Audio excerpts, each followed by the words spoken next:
بسم الله الرحمن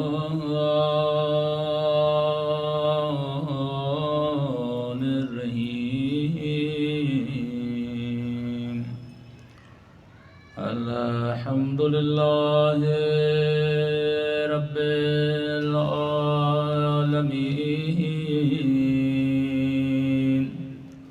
الحمد لله كما هو أهله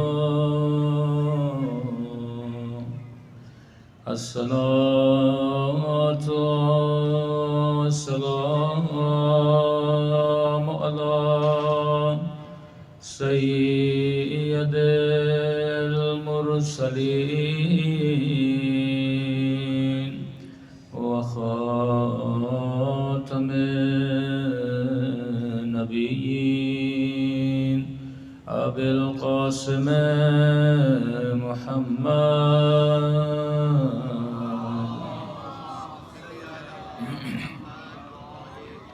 وعلى آله الطيبين الطاهرين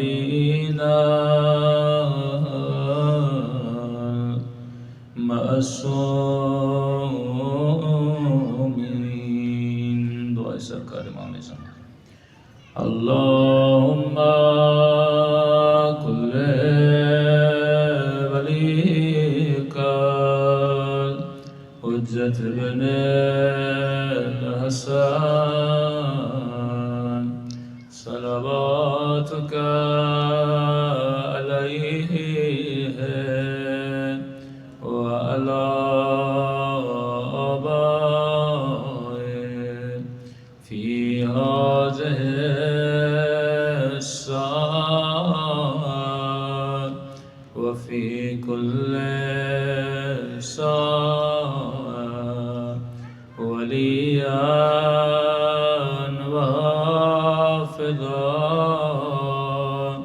وقائدا وناصرا ودليلا وعينا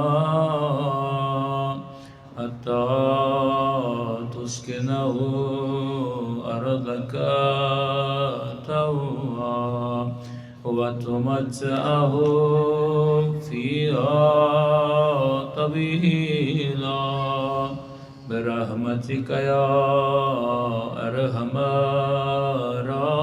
الراحمين. صلوات پڑھیں محمد وآل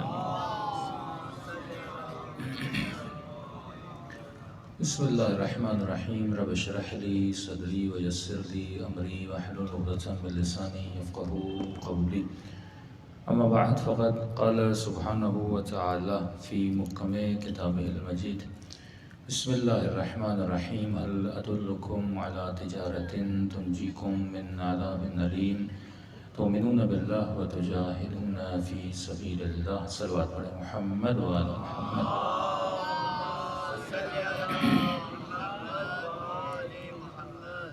دعا ہے پروردگار عالم ہم سب کی عبادتوں کو اپنی بارگاہ میں قبول فرما دے، اور جس مقصد زندگی اور حیات کی وجہ سے یہ مجالس برپا کی جاتی ہیں ان مقاصد میں بھی خدا ہم سب کو کامیابیاں نصیب فرما دے. انتہائی معذرت کے ساتھ کیونکہ کل جو ٹائم دیا تھا ٹریفک کی وجہ سے کچھ مس کمیونیکیشن کی وجہ سے دیر ہو گئی. کل پوری کوشش ہوگی انشاءاللہ 8 بجے دیر ممبر ہم آ جائیں، اور جو ٹائم ابھی ہے تو ہمیں وہی خوجوں والی مجلس پڑھنی پڑے گی، 30 منٹس اور 40 منٹس کی مجلس. صلوات پڑھیں محمد وآل محمد.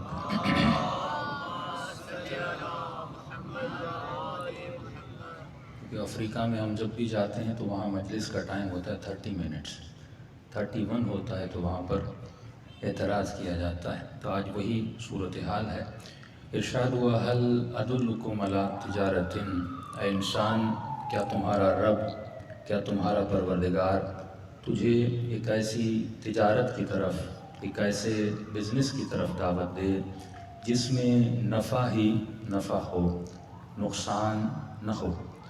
تو ہم نے کہا یہ کون سا بزنس ہے جس کی طرف خدا اپنے بندوں کو دعوت دے رہا ہے؟ تو تو ہم نے عرض کیا کہ اس کائنات میں دو سسٹم چلنے چاہیے. ایک سسٹم الہی ہے، ایک سسٹم کفر ہے. اور جس سسٹم نے ہم سب کو جکڑا ہوا ہے وہ سسٹم کفر ہے. کنٹری مسلم ہے پر سسٹم کفر والا سسٹم ہے. شاید ہی کوئی ایسا کنٹری ہو یا کوئی ایسا ملک ہو کہ جہاں پر اسلامی سسٹم ہو. لفظ ہم لگا لیتے ہیں کہ نظام اسلامی، لیکن جس سوچ سے لوگ زندگی جی رہے ہوتے ہیں وہ سوچ جو ہے وہ اسلامی نہیں ہوتی. یہ بالکل ایسے ہے کہ ہم چہرے پر اسلام کا ماسک لگا لیں، ظاہراً اسلام ہو لیکن اندر اس کے جو سوچ و فکر ہے وہ فکر وہی ہے جو ظلم کی فکر ہے. میں نے مثال دی تھی کہ انسان اس زمانے میں لفظ پرست ہے، ظاہر پرست ہے، ظاہر پرور ہے. ہماری پوری کوشش یہ ہوتی ہے کہ جب محرم آ جائے تو گھر پر علم کو سجایا جائے. یہ علم پہچان ہے کہ جس گھر پر علم ہوگا وہ شیعہ کا گھر ہے، لیکن ہم اس کے باطن تک نہیں پہنچے. یہ کس کا علم ہے؟ عباس کا علم ہے. کون حضرت عباس؟ اور عباس کیوں بنے؟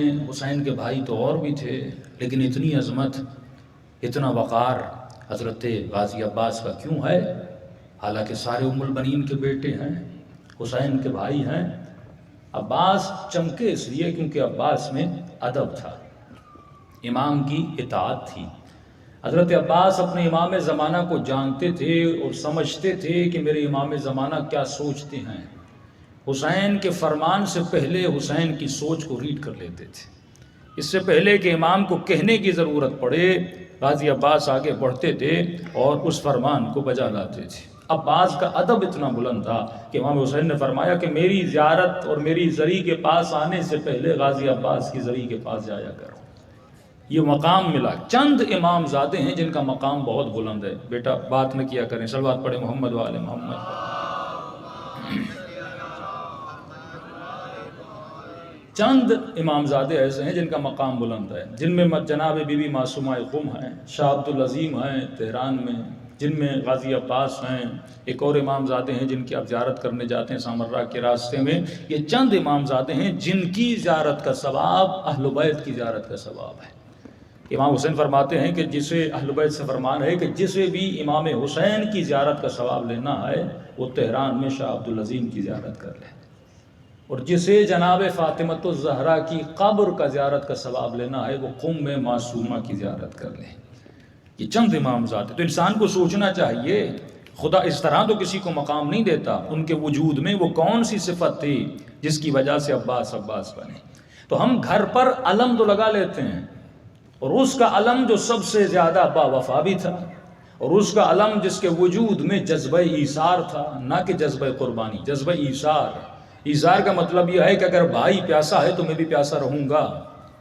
آپ عاشورہ کے دن جو فاقہ رکھتے ہیں یہ فاقہ ہے ایثار کا نام، کہ روزہ رکھنا حرام ہے، پانی پینا جائز ہے، لیکن مومن پانی نہیں پیتا. کیوں نہیں پیتا؟ کیونکہ میرا آقا حسین 1400 سال پہلے پیاسا تھا، لہٰذا آج کے دن میں بھی پانی نہیں پیوں گا. اس کو کہتے ہیں جذبہ ایثار.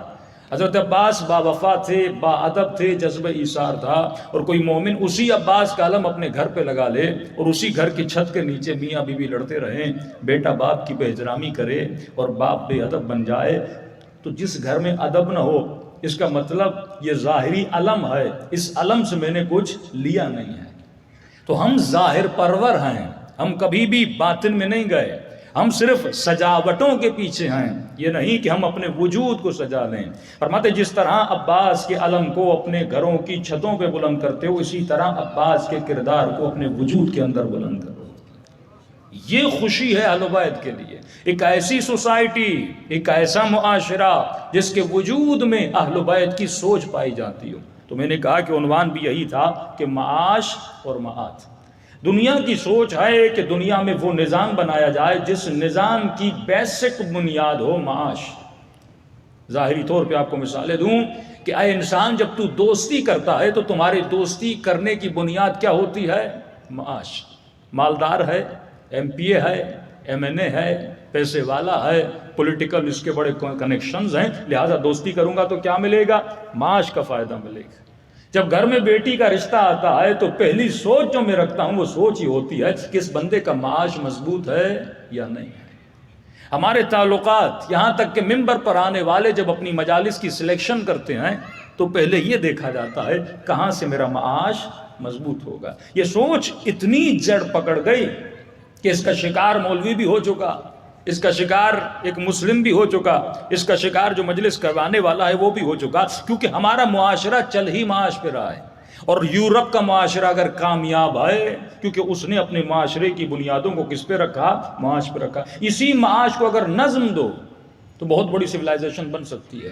اور اگر اسی معاد کو اہل بیت کی سوچ تھی، معاد والی سوچ، یعنی اہل بیت نے اگر اخلاق کو بڑھانا چاہا تو یہ کہا کہ مومن اگر یہ اخلاقی کام کرو گے تو تجھے جنت میں، تجھے قیامت میں یہ ثواب ملے گا۔ اگر ماں باپ کا احترام کرو گے تو قبر نورانی ہو جائے گی، اگر تم جوا اور رشوت کے پیچھے جاؤ گے تو قبر میں عذاب ہوگا۔ تو یہ سارا تصور آپ کو کہاں پہ لے جا رہا ہے؟ معاد پر لے جا رہا ہے۔ یعنی جتنی سزائیں ہیں اور جتنے انعامات ہیں وہ کہاں پہ مل رہے ہیں؟ مجھے یوم معاد میں مل رہے ہیں۔ لیکن دنیا کا نظام کیا ہے؟ دنیا کہتی ہے اگر یہ کام کرو گے تو تجھے یہاں پہ انعام دیا جائے گا، اگر تم نے ٹریفک کے سگنل کو توڑا تو تجھے فائن یہیں پہ بھرنا پڑے گا۔ تبھی وہ انگریز جو وہاں پہ رہتا ہے، جس کی پوری زندگی کا نظام معاش کی بنیاد پہ چلتا ہے، اب وہ ٹریفک سگنل کو بھی نہیں توڑتا، اس لیے نہیں کہ وہ خدا سے ڈر رہا ہے، اس لیے کیونکہ وہ کیمرہ سے ڈر رہا ہے۔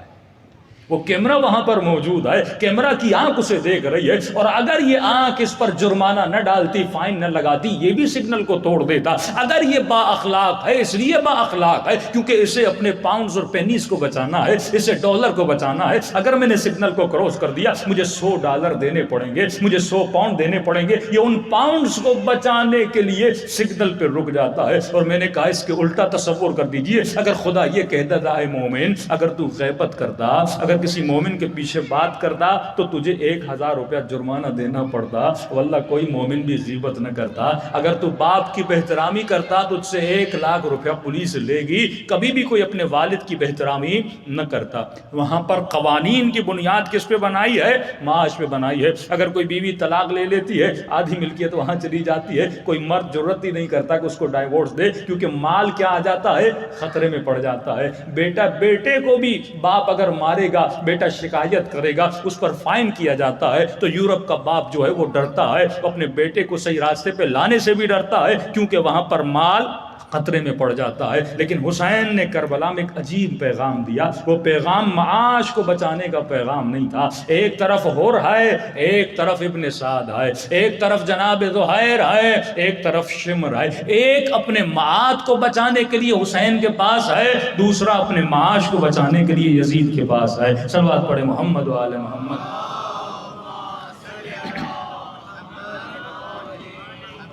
یہ سارا معاملہ ہے معاش کا معاملہ، مال کا معاملہ۔ کبھی آپ نے سوچا کہ ایک میدان میں رک کر ٹوٹی ہوئی تلوار سے رسالت کا دفاع کر رہا ہے اور دوسرے نبی کو چھوڑ کے بھاگ کر جا رہے ہیں؟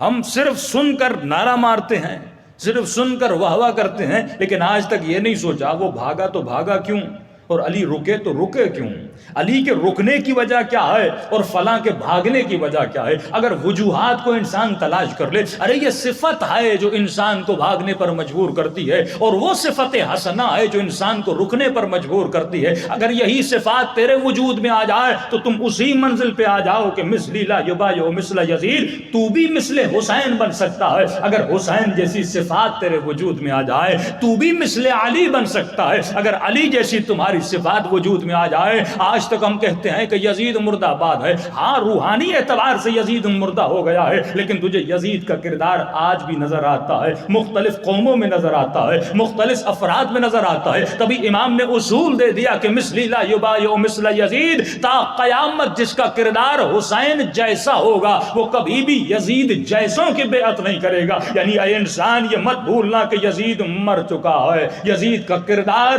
ان بدنوں میں، ان جسموں میں، ان اجساد میں زندہ زندہ ہے، وہ تمہیں نظر آتا ہے کہ یزید کا ظلم زیادہ تھا یا آج داعش کا ظلم زیادہ ہے؟ ارے انہوں نے جلا بھی رہے ہیں، گردنیں کاٹ بھی رہے ہیں. کہ عجیب واقعہ ہے، یہ موصل میں یہ ملاعین جب گئے تھے تو ایک باپ تھا، اس باپ کو کھانا دیا، باپ نے کھانا کھایا، آخر میں کہا کہ مجھے بیٹے سے ملنا ہے، کہ یہ جو سالن تم کھا رہے تھے اس میں تمہارے بیٹے کی بوٹیاں تھیں.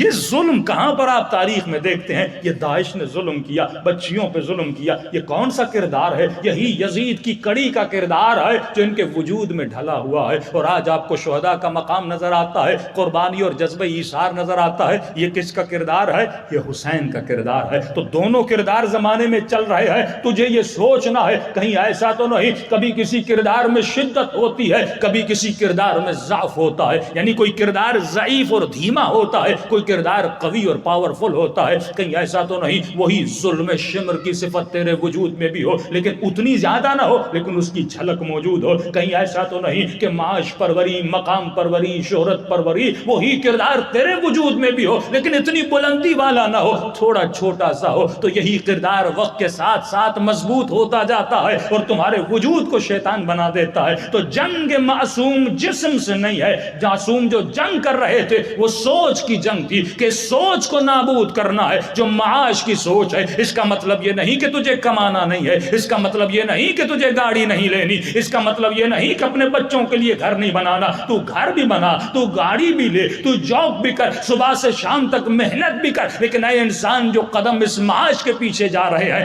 یہ سوچنا کہ یہ قدم جو اٹھا رہا ہوں اس قدم سے کہیں میرا معاد تباہ تو نہیں ہو رہا، کہیں میری قیامت تباہ تو نہیں ہو رہی، کہیں میری قبر کو نقصان تو نہیں ہو رہا. تو تمہارے فیصلوں میں اگر قبر و قیامت ہوگی تب تمہارا فیصلہ حسین والا فیصلہ ہے. لیکن اگر تمہارا فیصلہ ون سائیڈڈ ہوگا کہ میں نے کہا کہ دجال ایک آنکھ رکھنے والا ہے، یہ ایک آنکھ یعنی اس کے فیصلوں میں ون سائیڈڈ فیصلے ہیں، یہ صرف اپنے معاش کو سوچتا ہے، یہ ملک کو ترقی دینا چاہتا ہے تو اپنے ملک کا معاش سوچتا ہے. اگر اس کے لیے دوسرے ممالک تباہ ہوتے ہیں تو ہو جائیں. مثال امریکہ کی ہے، افغانستان کو تباہ کر لیا، پاکستان کو تباہ کر لیا، یمن کو تباہ کر لیا، عراق کو تباہ کر لیا، پورے دنیا کو تباہ کرتا ہوا چلا جا رہا ہے. کس کے لیے؟ صرف اپنے معاش کو بچانے کے لیے. جو سیلفشنس کا تصور ہے اگر میں بچتا ہوں تو بچ جائیں، دنیا تباہ ہوتی ہو تو ہو جائے، یہی یزید کا تصور ہے. اگر میرا تخت بچہ ہے تو بچ جائے لیکن نبی کا نواسہ اگر اس کائنات سے جاتا ہے تو چلا جائے. عزیزو یہی تصور ہے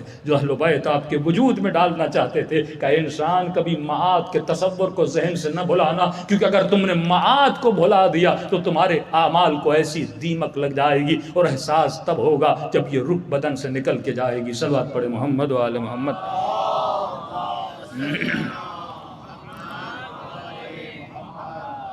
بار دیگر صلوات پڑھے محمد و آل محمد.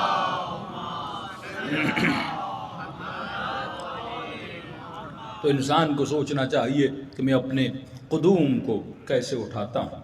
جب ہم ایک دعا کرتے ہیں کہ اللہم ثبت لی قدم صدق، اے خدا میرے قدموں کو ثابت قدم بنا. ابھی حسینی ہو، راہ حسین پر ہو، لیکن کہیں یہ قدم لڑکھڑا نہ جائیں. ہمارے استاد تھے، بتاتے ہیں کہ جب عراق اور ایران کی جنگ ہو رہی تھی تو کہہ رہے تھے کہ وہاں پر جو ہماری زندگی تھی، مثلا ایک بس سے سفر کرتے تھے، جبہے میں جب موجود تھے میدان جنگ میں، تو دوست سپاہی آپس میں جب جاتے تھے لڑنے کے لیے، عجیب جذبہ تھا، عجیب روحانیت ہوتی تھی کہ اگر ایک سیٹ بس کی خالی ہے کوئی بیٹھتا نہیں تھا. یہ اس کو کہتا تھا آپ بیٹھ جائیے، وہ اس کو کہتا تھا آپ بیٹھ جائیے. اگر کسی کو پیاس لگتی تھی تو کہتا تھا پہلے آپ پانی پیجئے، وہ کہتا تھا پہلے آپ پانی پیجئے. کہ ہم وہی ہیں جو میدان جہاد میں تھے. عجیب جذبہ تھا وہاں پر کہ ہر کوئی پہل کرتا تھا کہ پہلے آپ پہلے آپ. سونے کی باری آتی تھی، بسترے کم ہوتے تھے، آپ سو لیجئے ہم بعد میں سو جائیں گے. پانی کی باری ہوتی تھی، یہی مسئلہ، کھانا کم ہوتا تھا، پہلے آپ کھا لیجئے ہم بعد میں کھائیں گے. کا عجیب جذبہ ایثار تھا جب ہم جنگ لڑتے تھے. کہ ہم آج وہی ہیں، دوست بھی وہ سارے موجود ہیں لیکن آج وہ جذبہ نہیں ہے. آج ہم یہ نہیں کہتے پہلے آپ پہلے آپ. تو کہتے ہیں ہم سوچتے ہیں کہ وہاں پر وہ جذبہ کیوں تھا؟ کیونکہ وہاں پر موت کا تصور تھا، وہاں پر قبر کا تو سب کو پتا تھا جبہے کی طرف جا رہے ہیں، کبھی بھی مر سکتے ہیں. تو جتنا ہم ایثار کر سکتے تھے دوسرے، جتنا اخلاق کہ اگر کوئی برا بلا بھی کہہ دیتا تھا ضبط کر لیتے تھے، صبر کر لیتے تھے، ہر کوئی ایک دوسرے کو بخش دیتا تھا، وصیتیں ہاتھ میں ہوتی تھیں، بس بھائی مجھے معاف کر دینا، پتہ نہیں کب شہادت ہو، کب میزائل گرے، کب میں مر جاؤں۔ تو اتنا اسٹرانگ تصور تھا معاد کا کہ یہ تصور بھی نہیں ہوتا تھا کہ ہم میں سے کوئی وہاں پر جھوٹ بولے، کسی کو اذیت دے۔ کہ آج ہم وہی لوگ ہیں، جبہا ختم ہو گیا، جب اس معاش میں جکڑ گئے، وہ تصور قیامت دھیما پڑ گیا، وہ تصور قبر دھیما پڑ گیا۔ ہم یہ سوچ کے زندگی گزار رہے ہیں کہ مجھے تو ہمیشہ رہنا ہے، یہ سوچ کے گھر بنا رہا ہوں کہ مجھے تو ہمیشہ فار ایور یہاں کے لیے رہنا ہے۔ اب وہ تصور جب مٹ گیا تو وہ جذبہ بھی ہمارے وجود سے ختم ہو گیا۔ اب مومن کہتا ہے نا کہ اہل بیت اتنے بااخلاق کیسے تھے؟ اہل بیت اپنے لیے تصور معاد کو، قیامت کو زندہ رکھتے تھے۔ ہر رات جب سوتے تھے یہ نیت کر کے سوتے تھے کل صبح شاید یہ بدن اٹھ نہ پائے۔ یہی تصور کر کے اگر تم زندگی کے اعمال کرو گے، یہی تصور کر کے اگر مال کو جمع کرو گے تو یہ مال تجھے فائدہ دے گا، تو یہ زندگی تجھے فائدہ دے گی۔ یہ تصور اگر اپنے بچوں کو دو گے کہ میرے لال یہاں پر منیمم انویسٹمنٹ ہے لیکن میکسیمم اس سے تمہیں فائدہ لینا ہے۔ دیکھیے میں آپ کو پانی کی ایک بوٹل دیتا ہوں، اب آپ کی مرضی ہے اس پانی کو کیسے یوز کرتے ہیں۔ اس پانی میں بھنگ ملاؤ، اس پانی میں شراب ملاؤ، اس پانی میں روح افزا ملاؤ، اس پانی میں شکر ملاؤ، تمہاری مرضی ہے، لیمن ملاؤ۔ جیسا پانی بناؤ گے ویسا تم پیو گے۔ اللہ نے 60-70 سال کی زندگی دی ہے، اے مومن اس زندگی کو جیسا بناؤ، یہ تیرا اختیار ہے۔ اس زندگی کو اچھا، اس سے تم میکسیمم فائدہ لیتے ہو کہ نہیں؟ اس زندگی کو میکسیمم اپنے لیے فائدہ مند بناتے ہو کہ نہیں؟ اب زندگی کا ذائقہ تم نے جیسا بنایا وہی ذائقہ تمہیں چکھایا جائے گا۔ کہ فرمایا کلو نفس ذائقۃ الموت، ہر نفس موت کا ذائقہ چکھے گا، یہ ذائقہ تیرا بنایا ہوا ہوگا۔ پھر مرتے وقت یہ مت کہنا کہ پروردگارہ یہ ذائقہ کڑوا کیوں ہے۔ اللہ کی آواز آئے گی بنایا میں نے نہیں، بنایا تو نے ہے۔ تبھی جناب قاسم فرماتے ہیں احلا من العسل، چچا موت میرے لیے شہد سے زیادہ میٹھی ہے۔ 13 سال کے بچے کو پتا ہے کہ میں نے اپنی زندگی کو مٹھاس دی ہے۔ کس کی مٹھاس ہے؟ ایثار کی مٹھاس ہے۔ کس کی مٹھاس ہے؟ اپنے وقت کے امام پر قربانی کی مٹھاس ہے۔ عزیزو اس تصور کو جتنا اسٹرانگ کریں گے پھر آپ کی زندگی کے فیصلے بھی کیا ہوں گے؟ نورانی ہوں گے۔ صلوات پڑھے محمد و آل محمد۔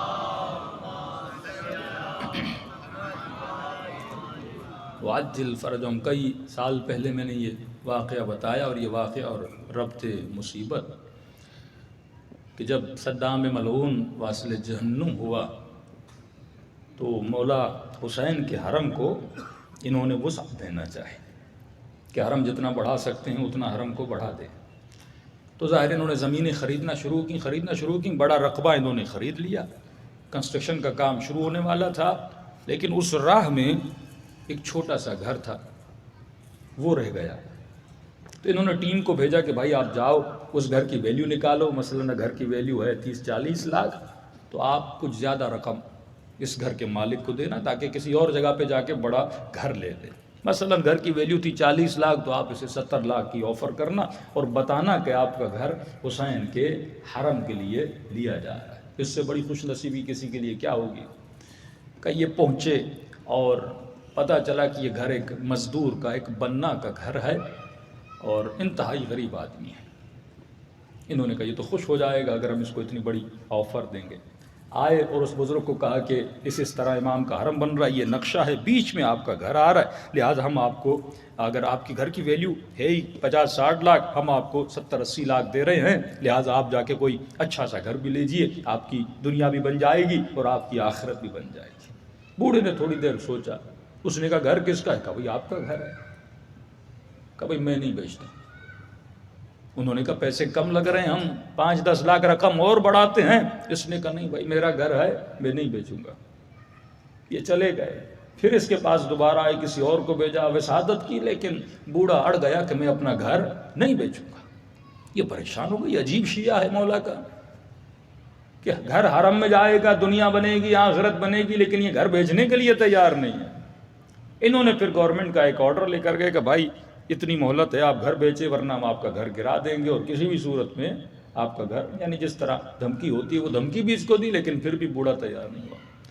انہوں نے دیکھا کہ کچھ دنوں کے بعد یہ بوڑھا اپنے پرانے گھر کو بنانے لگا، دیواروں پہ رنگ نہیں تھا، رنگ کرنے لگا، دروازے ٹوٹے پھوٹے تھے، اس کو نہ خود بننا تھا کہ اپنے سارے گھر کو اسے نیا کرنے لگا۔ پھر اس کے پاس بھائی بندے خدا کیا کر رہے ہو؟ ایک تو بیچ بھی نہیں رہے، اوپر سے گھر بنا رہے ہو، تجھے پتا بھی ہم گھر لیں گے، اس گھر کو گرانا ہے، ہمیں ایک نئی کنسٹرکشن کرنی ہے۔ اس نے کہا میرا گھر ہے، میری مرضی، آپ کون ہوتے ہیں مجھے بتانے والے؟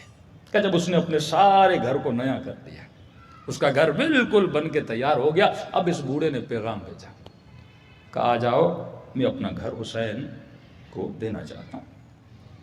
یہ پریشان ہو گئے، آ گئے، کہ اچھا نیا کر کے مہنگا بیچنا چاہتے تھے، پرانا گھر تھا، ہم قیمت کم لگا رہے تھے، اب کوئی ہائی ویلیو دو گے اور بڑی رقم بتاؤ گے؟ اس نے کہا میں نے رقم کی بات کب کی؟ آؤ رجسٹری کے پاس چلتے، کہ وہاں پہنچے، کہ بتاؤ تو صحیح کتنے میں دینا چاہتے ہو؟ اس نے کہا میں نے اپنا گھر مفت میں مولا حسین کو دے دیا۔ پریشان ہو گئے، غریب آدمی، بننا آدمی، 70-80 لاکھ معاش، 70-80 لاکھ یہ نگاہ معاشی ہے نا، معاش اس کا مضبوط ہو رہا تھا، لیکن اس نے کہا نہیں میں نے مفت میں حسین کو گھر دیا۔ یہ پریشان ہو گئے کہ سمجھ تو آتا ہے کہ امام حسین سے عقیدت ہے، تم نے نذرانے کے طور پر اپنا گھر امام حسین کو دے دیا، لیکن یہ سمجھ میں نہیں آیا جب تجھے پتا تھا تمہارے گھر کو لیں گے، گرائیں گے، اس کو ختم کر دیں گے، پھر تو نے اتنی محنت کر کے گھر کو بنایا کیوں؟ پھر اتنی محنت کر کے گھر کو نیا کیوں کیا؟ اس نے کہا زندگی میں پہلی مرتبہ کوئی چیز حسین کو دے رہا تھا، تو اس ادب نے اجازت نہیں دی کہ اس مولا کو پرانی چیز دوں، تو میں نے کہا اپنی چیز کو نیا کر کے امام حسین کو ہدیہ کروں۔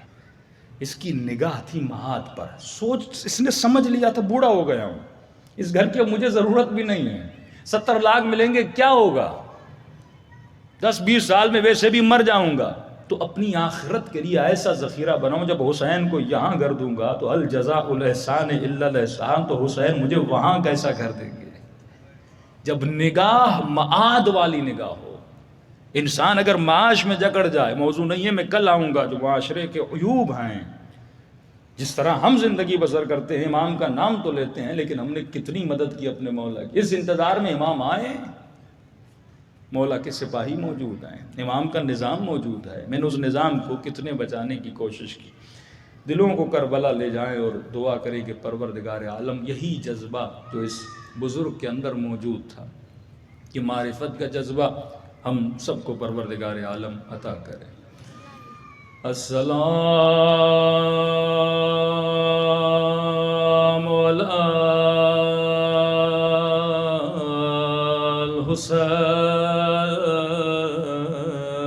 الحسین وعلی علی ابن الحسین۔ لفظ حسین سب کو آتا ہے تو بلند آواز، وعلی اولاد الحسین وعلی اصحاب، آواز کم ہے، بلند آواز، السلام علی الحسین وعلی علی ابن الحسین وعلی اولاد وعلی اصحاب، سب مل کے بلند آواز سے السلام علی الحسین وعلی علی ابن وعلی اولاد الحسین وعلی اصحاب، میرا سلام ہو سکینہ کی یتیمی پہ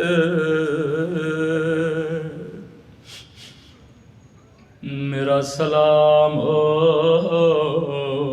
سکینہ کے زخمی کانوں پہ میرا سلام ہو،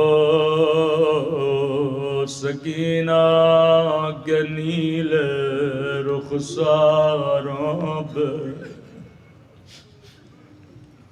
تاریخ میں دو علی ایسے ملتے ہیں جو بے وقت غسل زار و قدار روتے رہے۔ ایک علی مدینے میں جب نگاہ ٹوٹی ہوئی پسلیوں پہ پڑ گئی، اپنا سر دیوار پہ رکھ بلند بلند آواز سے رونے لگے۔ دوسرے علی زین العابدین جب زندان شام میں غزالہ غسل دے رہی تھی، بچی کے بدن سے کردہ ہٹایا، ایسے زخم دیکھے کہنے لگی سجاد یہ نیل نشان کیسے؟ اس وقت سجاد بلند بلند آواز سے رونے لگے۔ ہمارے ہاں رسم ہے سیدہ زینب کو ثانیہ زہرا کہا جاتا ہے، لیکن علماء فرماتے ہیں سکینہ ثانیہ زہرا ہے۔ بی بی بابا کے بعد رو رو کے مدینے میں چلی گئی۔ زہرا بھی جب روتی تھی مسلمان رونے نہیں دیتے تھے، سکینہ بھی جب بابا پہ روتی تھی کبھی شمر تماچے مارتا تھا، کبھی ملوٹ آدیان مارتا تھا۔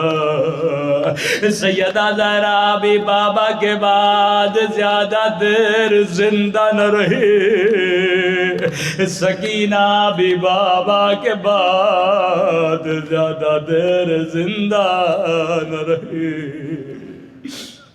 مصیبتیں بڑی ملتی جلتی ہیں، پر میں جب قافلہ چلتا تھا سکینہ بابا کے سر کو بڑی حسرت سے دیکھتی تھی، رو کر کہتی تھی بابا میرے 3 دن کے پیاسے بابا، بابا ذرا آنکھوں کو کھولو، ذرا اپنی بچی کو دیکھو۔ عجیب جملے ہے، بابا ذرا آنکھوں کو کھولو، ذرا میرے سفید بالوں کو دیکھو۔ او بابا دادی کے بال جوانی میں سفید ہوئے تھے، لیکن میرے بال بچپنے میں سفید ہو گئے۔ یہ بچی بابا سے عجیب کلام کرتی ہے، نظر کھون ای مہر عشق و امیدم کہ من تنہا کودک موسفیدم، بابا میں تاریخ کی واحد بچی ہوں اور جس کے بال بچپن میں سفید ہو گئے۔ نظر کھول ای مہر عشق امیدم که من تنها کودک قد خمیده بابا ذرا آنکھوں کو کھولو ذرا سکینہ کو دیکھو او بابا جس طرح دادی کی کمر جوانی میں جھک گئے او میری کمر بچپنے میں جھک گئے او بابا شمر نے اتنے دادیان مارے پروردگار تجھے سکینہ کی مظلومیت کا واسطہ تجھے اس بچی کی یتیمی کا واسطہ ہم سب کے صغیرہ کبیرہ گناہ معاف فرما پروردگارہ تجھے امام سجاد کے گریے کا واسطہ ہم سب کے سفر برزخ اور قبر کو آسان فرما ہم سب کو عاقبت بخیری نصیب فرما ہمارے مولا اور آقا امام زمانہ کا ظہور فرما ہم سب کو مولا کے عوام اور انصار میں شریک فرما حاضرین کی جتنی شرعی حاجات ہیں ان حاجات کو قبول فرما انشاءاللہ کل کوشش ہوگی کہ ٹھیک 8 بجے مجلس کی ابتدا ہو جائے صلوات پڑھیں محمد و آل محمد